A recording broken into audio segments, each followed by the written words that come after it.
అదే RTV app వార్తల్ని క్షణాల్లో చదివే అవకాశం ఉంటుంది. ఒక న్యూస్ పేపర్, ఒక టెలివిజన్ ఛానల్ మీ చేతుల్లో ఎప్పుడూ ఉంటాయి. ఎంఆర్ఓ రమణయ్య హత్య సమాచారం తెలుసుకుని బంధువులంతా ఒక్కొక్కరిగా రమణయ్య నివాసం వద్దకు చేరుకుంటున్నటువంటి పరిస్థితి. రమణయ్య సోదరుడు రాజేంద్ర ప్రసాద్ ప్రస్తుతం మనతో పాటు. అసలు మీకు ఎన్ని గంటలకి సమాచారం వచ్చింది? ఏమని సమాచారం? సమాచారం మాకు రాత్రి 11కి వచ్చింది సార్. 11కి వచ్చినప్పటికీ ఆయన హాస్పిటల్కి అపోలో తీసుకెళ్ళడం జరిగింది. అప్పటికే హెడ్ ఇంజరీ అయ్యి 48 ముక్కలు అయింది సార్. అంత గట్టిగా బలంగా కొట్టడం జరిగింది. ఎవరెవరు ఉంటారండి? ఎంతకాలం నుంచి ఇక్కడ? ఒక 3 years నుంచి ఇక్కడే ఉంటున్నాడు. 2 పిల్లలు, భార్య, తను.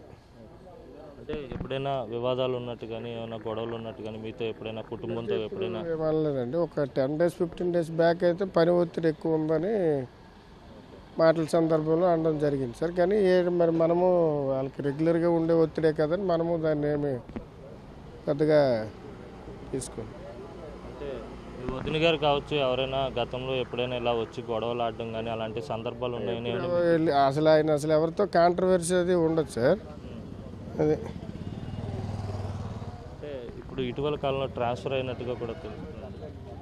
ఇటు మొన్నే 3 రోజుల క్రితం ట్రాన్స్ఫర్ అయింది సార్.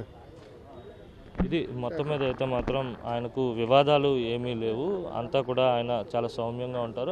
అలాగే గతంలో కలిసినప్పుడు ఒత్తిడి బాగా ఎక్కువగా ఉంది, పనిలో చాలా ఇబ్బంది కలుగుతుందని చెప్పి చెప్పడం జరిగింది. అలాగే గడిచిన 3-4 సంవత్సరాలుగా ఇదే నివాసంలో ఉంటున్నారని చెప్పి సోదరుడు చెప్పాడు. రాత్రి సుమారు 11 గంటల ప్రాంతంలో సమాచారం అందింది. అప్పటికే అపోలో ఆసుపత్రికి తరలించారు. అయితే బలమైన గాయం తగలడంతో 48 కుట్లతో ఆయన కుట్లు పడి, స్టిచెస్ పడి ఆయన అక్కడే ఉన్నటువంటి నేపథ్యంలోనే ఆయన ఆ తర్వాత చనిపోయారని చెప్పి సోదరుడు రాజేంద్ర ప్రసాద్ చెప్తున్నటువంటి సిచ్యువేషన్ ఉంది.